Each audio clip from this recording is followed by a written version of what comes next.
I literally had just done a bodybuilding show, so I was in the best shape of my life. I was making good money.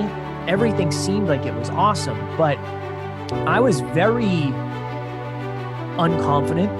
I had a very low level of self-esteem. I had a very low level of self-worth. I was very self-conscious. I wasn't proud of who I was, and I was afraid of my own shadow, genuinely. That was a really challenging time for me because I had to look in the mirror and realize I didn't like who I was as a man. Money does not buy happiness. Money buys opportunity. It can buy you time. It can buy you some freedom, but it's not going to fill any voids inside of you. That is something that only you can do. And I think a lot of us, Alan, when we're born into soil that might be toxic. We have no control over it. And 5, 10, 15, 20 years later, our roots are still planted in that soil and we're still part of that seed. Well, welcome everyone to the Revolutionary Man podcast. I'm the founder of The Awakened Man and your host, Alan DeMonso. Each of us encounters struggles in life. There's just no avoiding it. But what happens when you seemingly have everything you could ever want, yet you're still not feeling fulfilled? What then? Well, depending on where you're at mentally and emotionally, it could be something that you just push through, or worse yet, could push you to contemplating ending it all. Well, folks, today my guest is going to share his story of almost ending it all to then creating a life that is filled with meaning, purpose, and power. And before we get into all that, I just want to remind you to hit like, subscribe, and share on your favorite platform so you can stay updated on the latest podcast information and help me grow this Awakened Man message. And for that, I just want to say I'm truly grateful. Let's get on with today's episode. The average man today is sleepwalking through life, many never reaching their true potential, let alone ever crossing the finish line to living a purposeful life. Yet, the hunger still exists, albeit buried amidst his cluttered mind, misguided beliefs, and values that no longer serve him. It's time to align yourself for greatness. It's time to become a revolutionary man. Stay strong, my brother. You know, it's always customary to start off with a couple of questions just to help us set the stage for today's discussion. So when was the last time that you felt down and out, where life had little to no meaning? And did you contemplate ending it all? I know these are hard questions. And I know that because we really need to have a hard conversation about this. And for many men, we just don't care to do that. And then because we don't want to do that, we end up by struggling. Now there's lots of reasons and none of them are really good. So what are you going to do instead?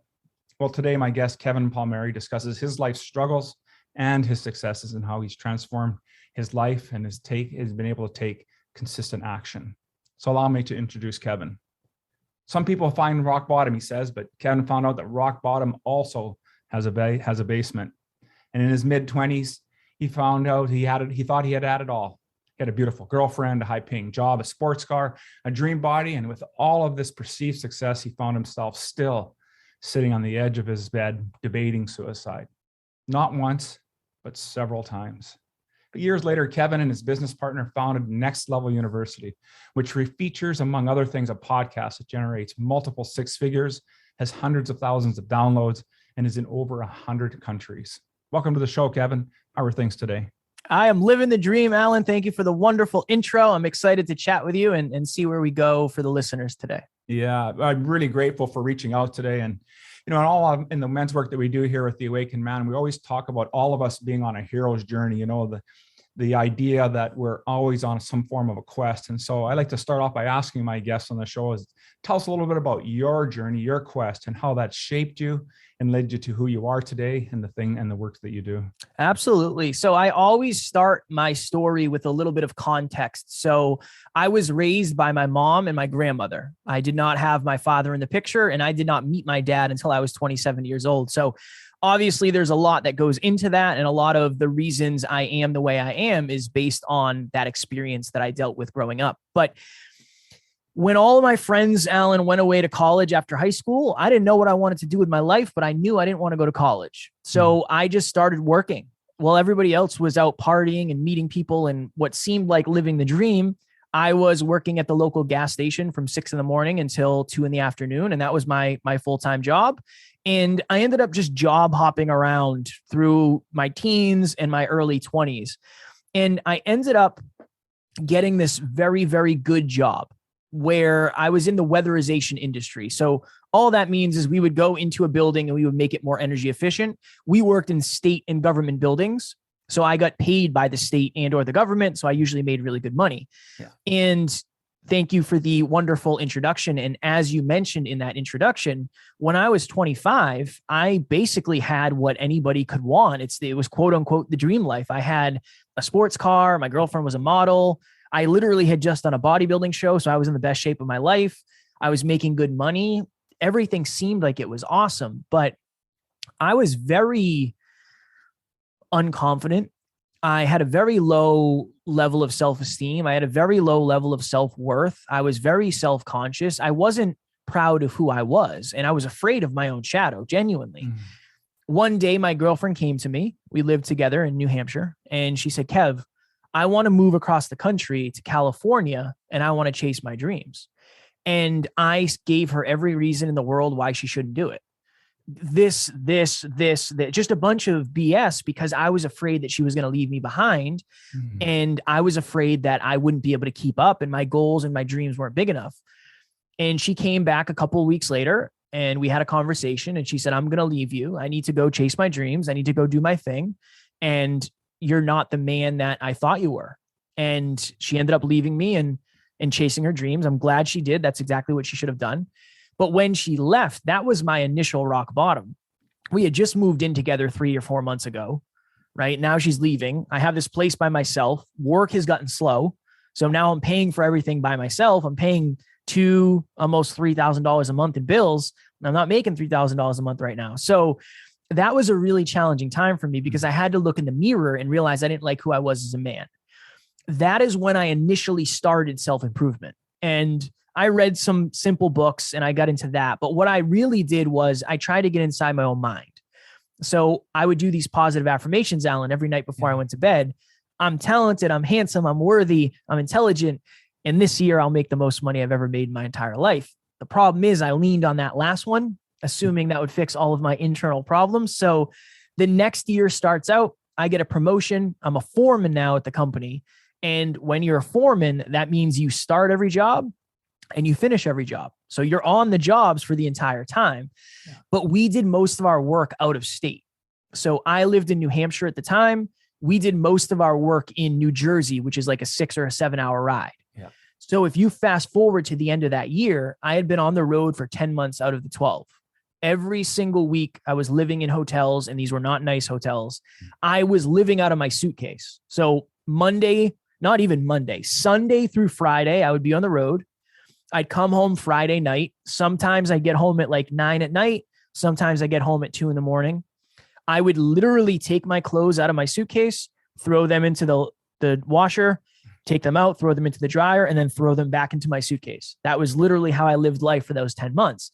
But when we got to the end of the year, I slid open my pay stub and I made $100,000 at 26 with no college degree.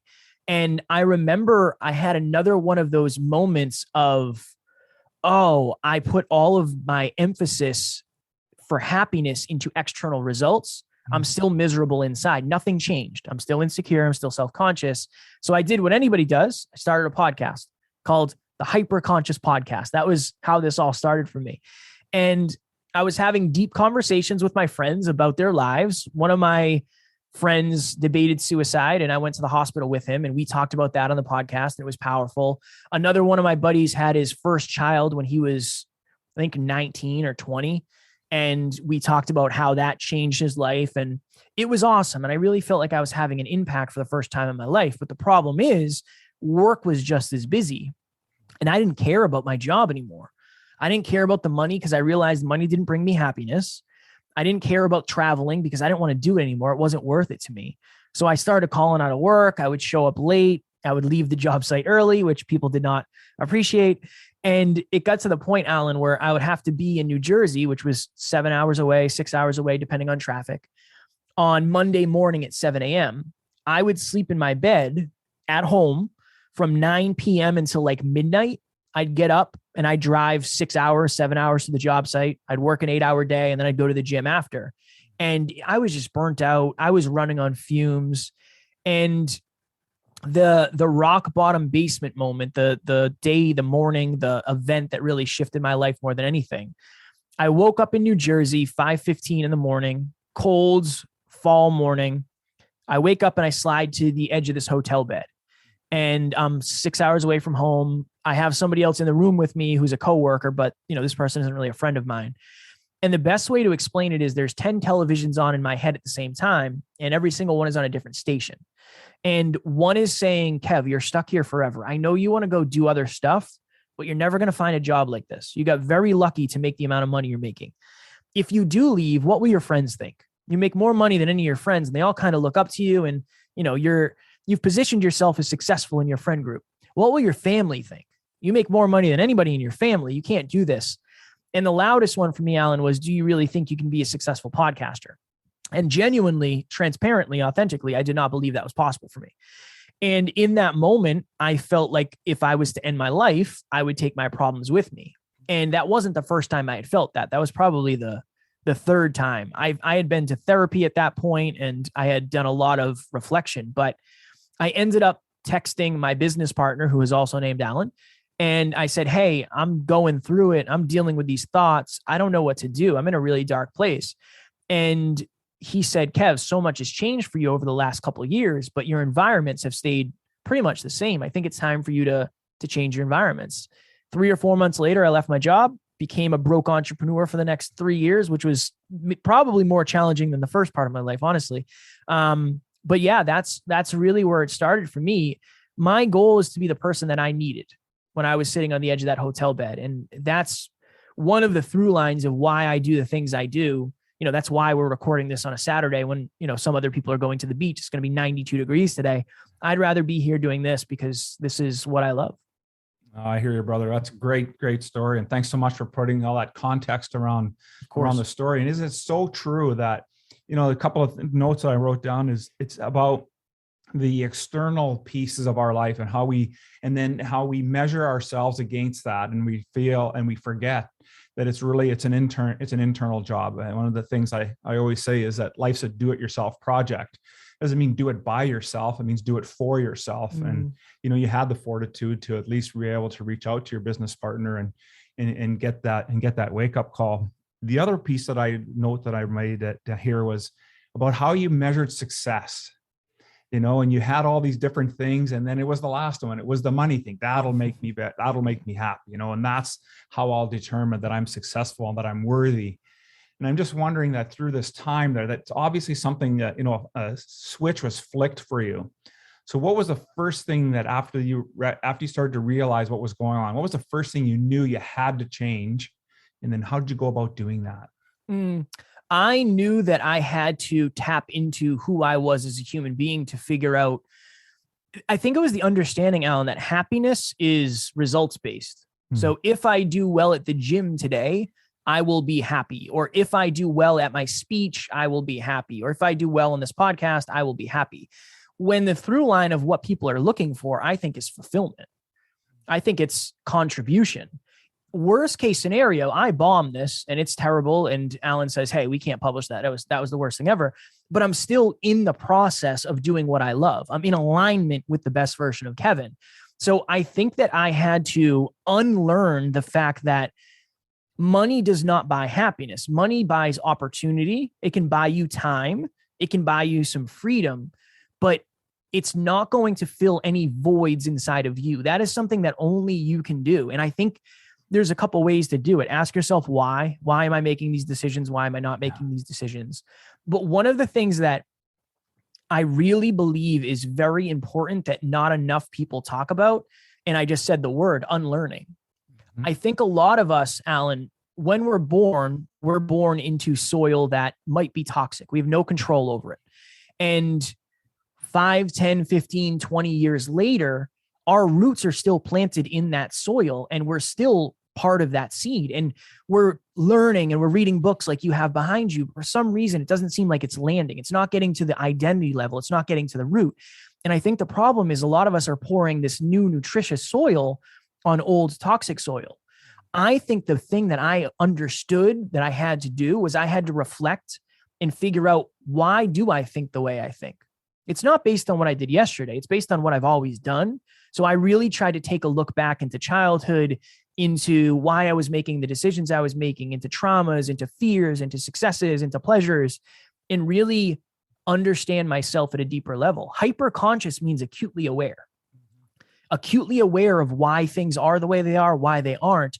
That was the biggest thing I did. I tried to change the way I thought, which changed the way I acted, and then that would change the way I live. That was our motto for hyperconscious. Love it. Love that. That's so true. And I really like that you use the term unlearning. It's one of the ways that we define in the Awakened Man, how we define wisdom is the ability to unlearn something, right? Because when we come in with the idea that I already know this stuff, that's when that's not really learning anything. And so we have to first take a moment to, empty that cup, to allow something new to come in so that we can gain some wisdom.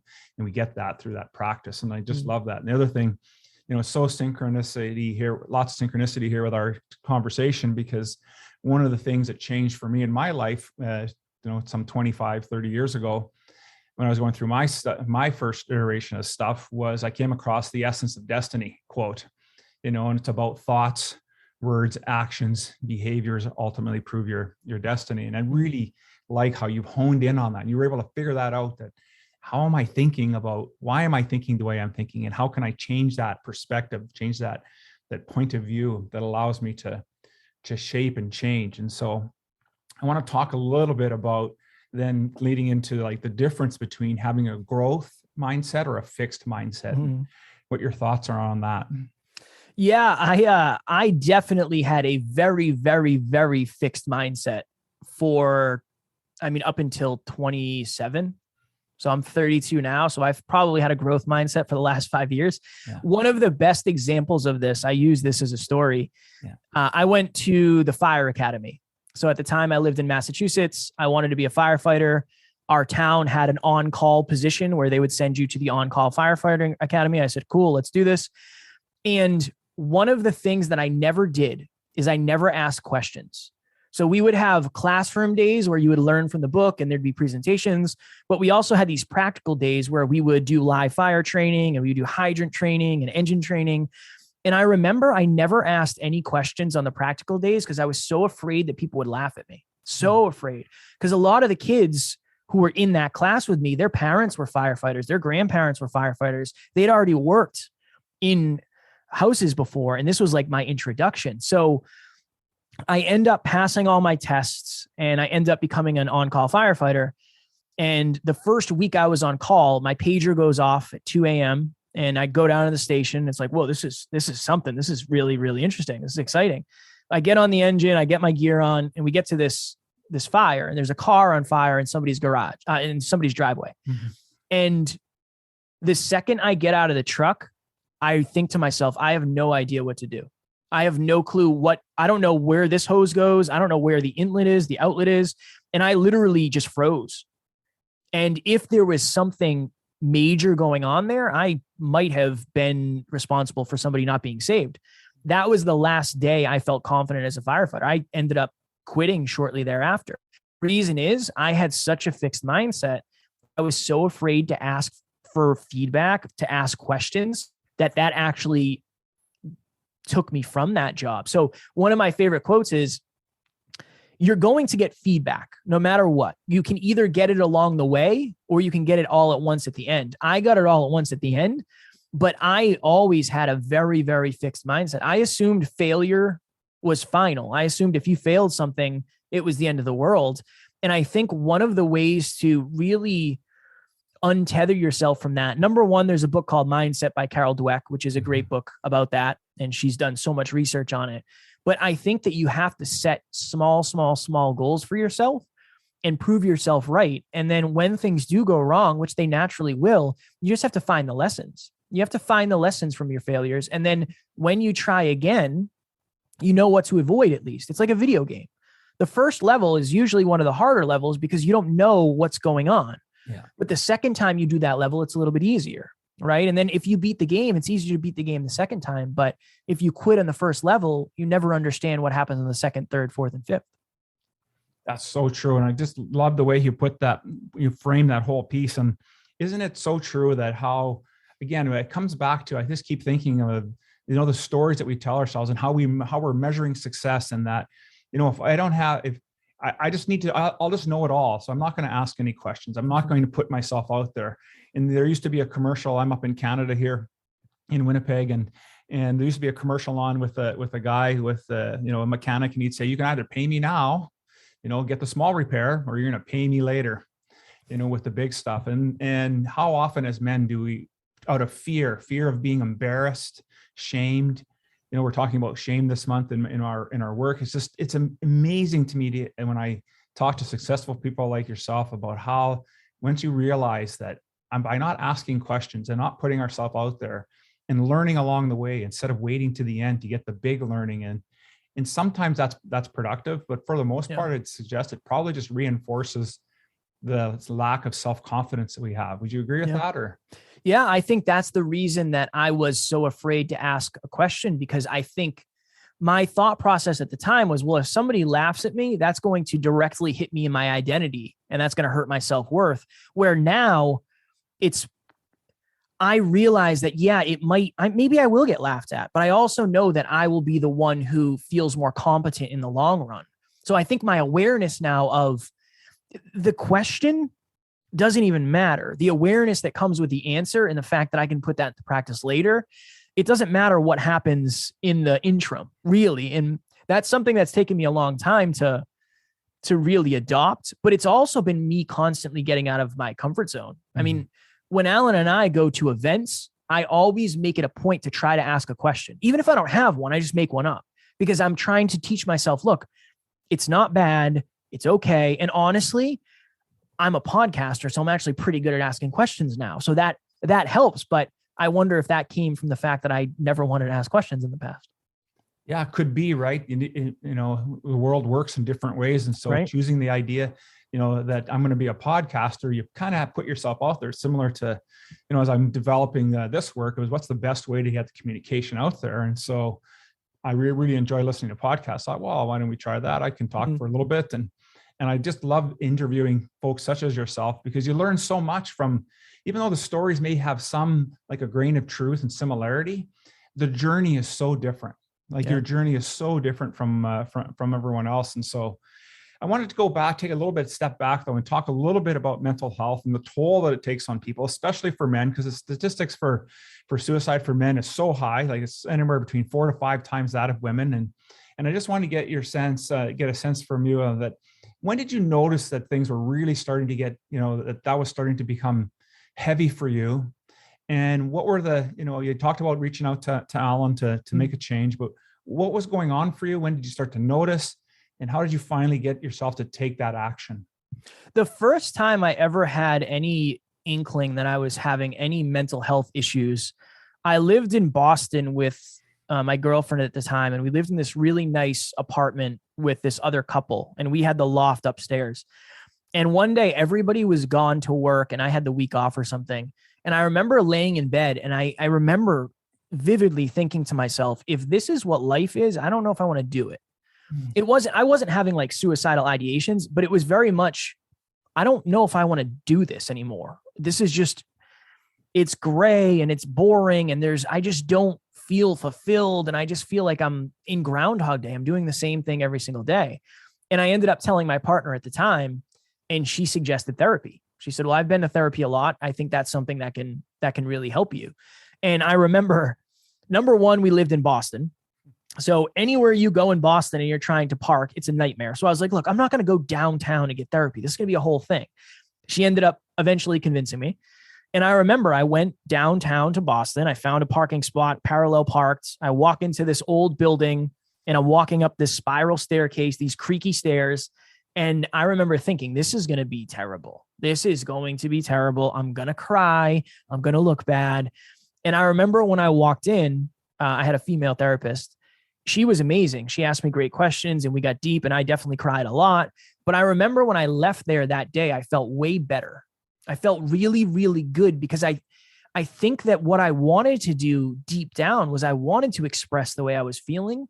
I just wasn't sure or confident or certain that I could. And I think that when I had the opportunity to talk about my past and my feelings and my traumas, I think it made me feel better. And it went from me not wanting to do this to actually looking forward to doing it. And I ended up moving from Boston to New Hampshire. I found a therapist when I moved, and then I got so busy with work that I couldn't keep up with it. But it was a very, very positive experience for me. And that was the first time I ever realized that I had any mental health struggles. That was the first one. I think my story is a little bit different because, number one, I always said I will never go on medication. I'm not interested in it. I will figure it out myself. I'm stubborn like that. That's just how I am. Yeah. But when I left my job, that's kind of when it ended for me. Like, that's kind of when it went away, because I think I tapped into something greater than myself. I'm on a mission. So that's one of the things for me is I'm so fulfilled. I get to do this every day. I have to grow if I want to have the level of impact that I'm aiming for. And my level of contribution, I mean, I get to podcast 7 times a week. I podcast every single day. So my level of contribution is through the roof. So I feel like those are the needs that I didn't have met back then, that now are like, that cup is overflowing. And I think that's, for a lot of people, where it comes from. I think that if you feel like you're doing the same thing over and over and over, and you're not growing and you're not contributing and you're not impacting the world in your own unique way, you probably don't have that fulfillment. So I think that this journey has been, in a way, the best medicine for me that I could ever have, honestly. Yeah, I completely agree with that mindset. And I just want to applaud you and thank you for sharing and letting guys know that it's okay to go out and seek help. You know, I did lots of therapy myself and did lots of work as well. And I think it's important that as men, sometimes we feel that we have this lone wolf idea and we're just going to do it by ourselves. And if you need that help, to go ahead and find that. So I really appreciate you sharing that. Can I add to that, Alan? Yeah, 100%. I think that I get a lot of quotes today. I don't know why. Saturday quote day. One of my favorite quotes is, the level of your relationship is directly correlated to the level of vulnerability in it. I think that's where, particularly with men, it can be challenging, because most of our relationships are not based on vulnerability. They're based on whatever they're based on. Maybe it's achievement or fitness or comedy or, ego, whatever it is, masculinity. So I would really, if you're out there and you're a man and you are struggling with expressing yourself, find somebody you feel comfortable being vulnerable with, because that is the key. Vulnerability does not make you weak. It makes you strong. It means you're strong. By definition, doing the difficult thing requires strength. Vulnerability is difficult, but it is not a weakness. It is a superpower if you can be vulnerable, and you can, for sure. Absolutely. So true. And thank you very much for adding that, because it is absolutely paramount in our growth as men today. And we need to reshape and remold what masculinity looks like, how we present ourselves. There's lots of challenges in that arena, and we just need to be able to step out and make those changes. So so obviously you're a very driven individual. You guys are really successful with your work, and we're going to get into that shortly here. But what I wanted to touch on is, give us a sense of what your rituals or routines are like that you use, the practices you use on a daily basis that keeps you on track so that you're achieving your outcomes. Yeah. So I always preface this with, this is my experience. I do not suggest necessarily that you do the same. I live in a spreadsheet, and I do the same 20 things every single day: Monday, Tuesday, Wednesday, Thursday, Friday, Saturday, Sunday. And that's really what keeps me on track. I think that oftentimes we forget why we're doing what we're doing. Or one of my favorite thoughts is, you forget how good of a dancer you were. And when you stopped dancing, you no longer become a good dancer. So it's like, when you stop doing what got you to the dance, you lose the results. It just helps me focus on the most important things. And at one point it was very constricting. It was like, I don't want to track my check if you do it, no check if you don't do it. But yeah, for me, it started with doing 5 things a day, and now I do 20 things a day. And I got it down to the point where I can do it in a couple hours. That's why I do it every day. And that's really, really helped me. And people, like, oftentimes will say, like, what's an example? What I say to people is, if you've never tracked habits, I understand it can be challenging. It can seem very overwhelming. Start with 1 habit under health, 1 habit under wealth, 1 habit under love.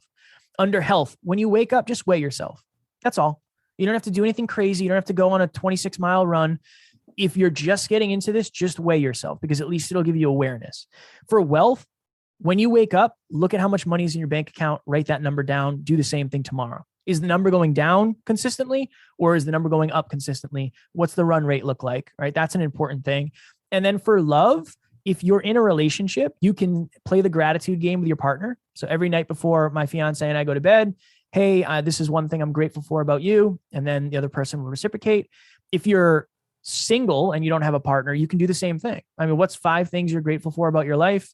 Maybe it's, you can do yoga, you can meditate, but I think a lot of us think that we have to conquer and climb the mountain overnight, when realistically it takes years and years and years. I mean, I've been doing this for 5 years. I started with 5 habits and I missed all the time, right? Every single day I would get like, I'm not going to do this today.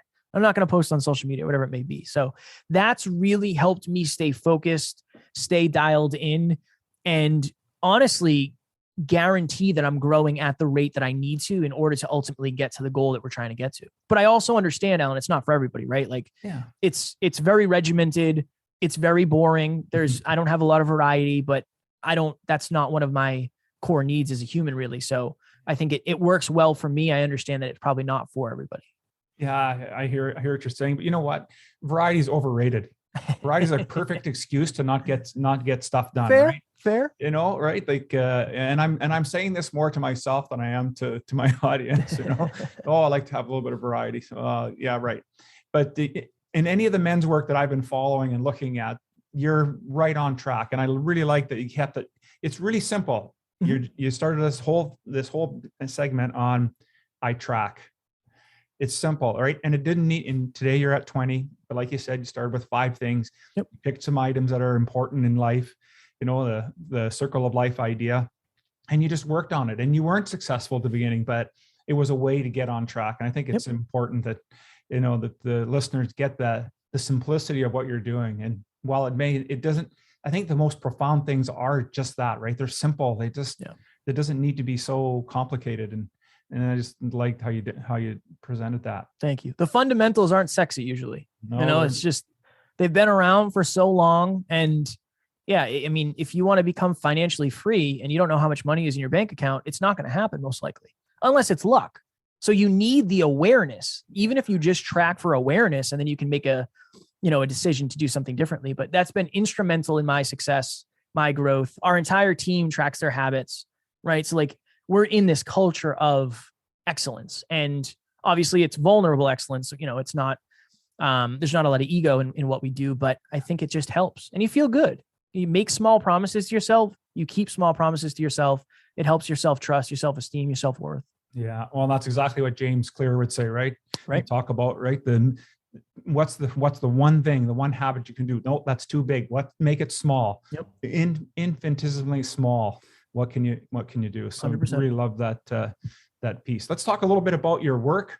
So I noticed that, you have a podcast. I think I got the name right. It's Next Level Podcast Solutions. Is that correct? So Next Level University is our podcast. Next Level Podcast Solutions is one of our many businesses within the business. Right on. So tell us a little bit about Next Level University, how it came about, and what its mission is, and how you're changing people's lives through the podcast landscape. Yeah. So as I mentioned earlier, I started a podcast by myself. It was called the Hyperconscious Podcast. When I left my job, Alan and I partnered up, and we formed an LLC, and we formed an actual company, and we said, we're going to be business partners. We were like, I don't know, 400 and something episodes in. And one of our mentors, Evan Carmichael? I've heard the name. Evan Carmichael mentored us, and he said, I love you guys. You guys are great interviewers, and you're like awesome, but I don't know what hyperconscious means, and nobody else does either. You need to change your name. And I was like, not going to happen, Evan. That will never happen. And then we ended up changing our name to Next Level University because obviously it makes more sense. So yeah, we are a global top 100 podcast. We do 7 episodes a week, listened to in 125 plus countries. And we actually just crossed our 1,000th episode a couple of weeks ago. And one of the best things and the best ways to put it, we want to take a heart-driven but no BS approach to holistic self-improvement. So I think there's a lot of people out there who say, well, here's 5 ways to make more money. Here's 5 ways to have a better relationship. Here's 5 ways to have a better body.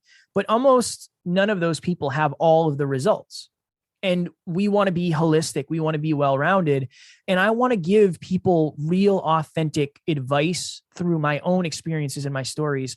I will never tell you it's easier than it is. I think that's doing people a disservice, because if you start something and you realize it's way harder than you thought, you might internalize that as, well, I suck. I'm not good. I'm not smart, whatever. I try to just give the truth. And then the no BS part is that I'm going to call you out on your stuff. Please call me out on my stuff. I just want everybody to grow at the fastest rate possible. So that is our brand in a nutshell. And that is what I love to do every single day. Yeah, I was looking on your website. Now you have such phenomenal resources there for people. There's free stuff. There's, the work. You have the podcast community, which I'm considering looking at joining as well. It looks like you guys just have really put some great stuff together to help entrepreneurs take that next step. And so obviously you didn't get there by fluke. So tell me why you think consistency is so important that's gotten you where you are today. Yeah, because very little can be accomplished. Number one, very little can be accomplished in a day. Number two, very little can be accomplished if you miss. So I think a lot of people only see where they are today, and they don't understand, well, if you put one foot in front of the other, in front of the other, in front of the other for long enough, you'll end up in somewhere completely different. It can be a completely different world, really, depending on how many steps you take. So one of the biggest things is, without consistency, your day-to-day is going to stay pretty much the same.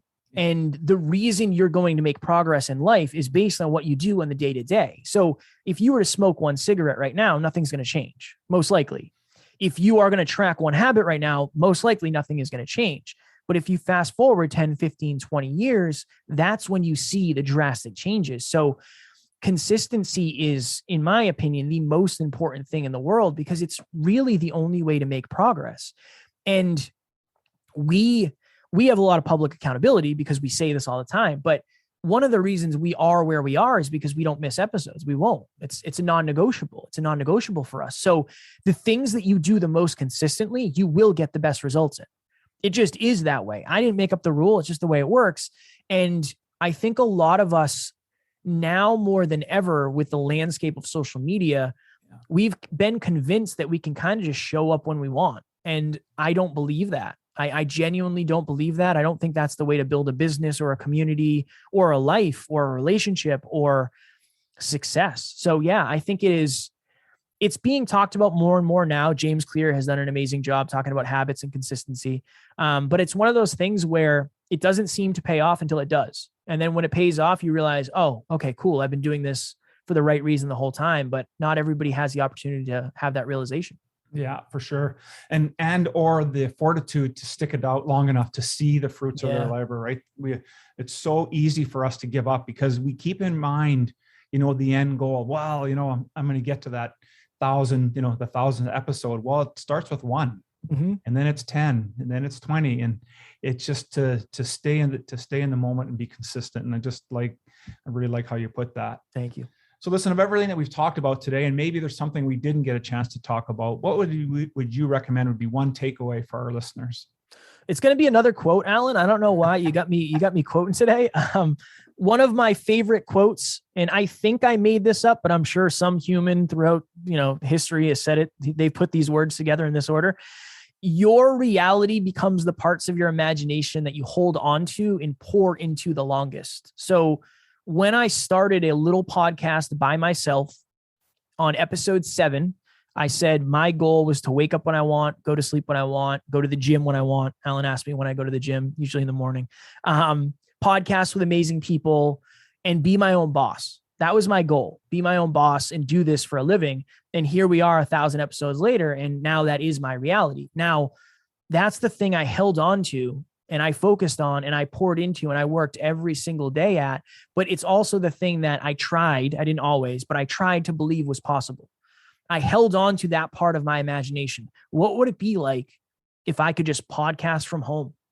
If I could have my own studio at my house, what would that be like? What would it be like to have a bunch of clients? What would that be like to be financially free, to do all those things? So I really believe that when we get older, oftentimes we lose parts of our imagination, but that's where a lot of your dreams and your goals are. And if you can hang on to the ones that mean the most to you, you're at least more likely to accomplish them. I can't guarantee you will. I mean, if one of the things I was imagining is I'm going to beat Michael Jordan in basketball or Wayne Gretzky in hockey, probably not going to happen. That's not in the cards for me. But there are certain things that if you do hold on to, you can accomplish, depending on what your unique skill set and commitment level is. And that's so true. Thanks for nailing that. They just nailed it in the end there. It's about honing in on our unique skill set, because we're not all of us will be a Michael Jordan, Wayne Gretzky, Right. or whomever we may look at. And that's so important. So I just want to say thank you so much, Kevin, for spending time with me today. Of course. You guys are doing such fantastic work with individuals, helping them to find their purpose. We shed a little bit of light on mental health, and that you're being a beacon for others. And so I just want to have one final question. We go, how would our audience get a hold of you, contact you, join your community, get involved with your work?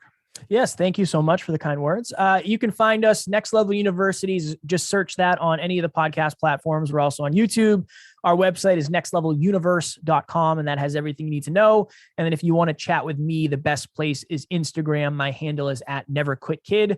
I do all my own DMs and all my own social media, so I will get back to you. And usually I try to send a custom video to everybody that follows me. Nice. Well, I'm going to make sure all of that information is in the show notes so people can reach out, get a hold of you guys and get involved with your work. You guys are doing phenomenal stuff. So thank you once again for being on the show. Of course. I appreciate you. Thank you. It was wonderful. You're a wonderful human, and I'm very grateful you're doing the work you are. Thank you so much.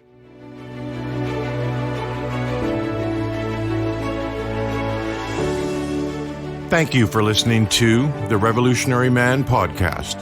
Are you ready to own your destiny? To become more the man you are destined to be? Join the brotherhood that is The Awakened Man at theawakenedman.net and start forging a new destiny today.